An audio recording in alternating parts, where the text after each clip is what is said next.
Un parapluie, c'est un bras, le drapeau, c'est l'autre, et comme ça, les deux sont occupés.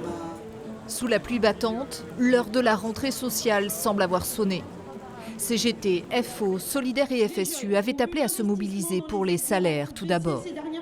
La crise sanitaire a fait des dégâts et ce n'est pas la récente réévaluation du SMIC qui comblera les lacunes selon eux. Il faut aller bien au-delà.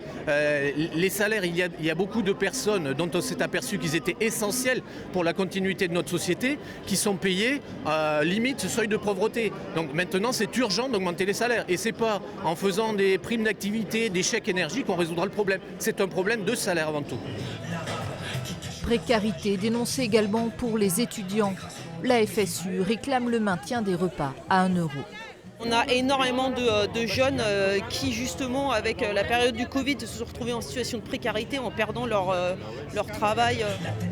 Mais ce que craignent surtout les syndicats, c'est l'accélération dans les derniers mois du quinquennat des réformes annoncées par le gouvernement. L'assurance chômage qui est passée à l'action là et qui détruit des droits des privés d'emploi.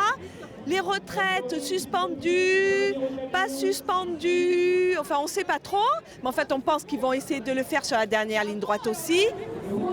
Avec un pays régi depuis 1 an et demi par le Covid, les syndicats disent maintenant redoubler de vigilance, et cela 6 mois seulement avant les présidentielles.